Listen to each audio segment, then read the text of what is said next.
C'est très très intéressant d'entrer sur la question de la santé au travail, de la qualité du travail, par la question des managers. On se rend bien compte, avec tous les exposés qu'on a eus cet après-midi et le débat, et puis les exemples qui ont eu lieu ce matin en atelier, que c'est une question centrale qui dure depuis longtemps et qui n'est jamais pensée ni même posée. Il y a une dégradation du métier de manager assez forte, il y a une perte de sens très nette qui est pointée par différents rapports.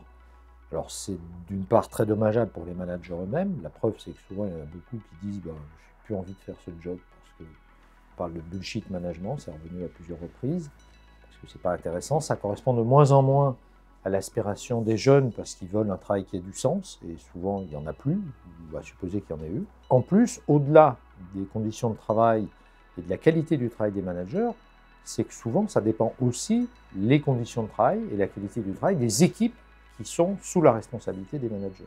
Donc c'est un peu un effet de cascade. Et donc aborder la question de la souffrance au travail, de la qualité du travail des managers, c'est une question déterminante pour l'ensemble de la chaîne dans l'entreprise. Après, on voit bien qu'il y a des marges de manœuvre qu'il faudrait déployer, que les choses ne peuvent pas rester en état. Le rapport de l'IGAS montre un certain nombre de critiques, montre que la France a beaucoup de retard sur cette question du travail du manager, mais aussi de l'autonomie, mais aussi des marges de manœuvre que peuvent avoir les managers et que peuvent avoir les équipes. Tout le sujet, c'est est-ce qu'on attend qu'il y ait un consensus et que, même si tout le monde semble d'accord pour dire « Ah oui, oui, oui, il faut vraiment que ça change », et donc les choses vont se faire naturellement, ou est-ce qu'on y met un peu plus de contraintes sur les entreprises ou un peu plus de contraintes sur la négociation collective pour qu'il y ait quelque chose qui effectivement change.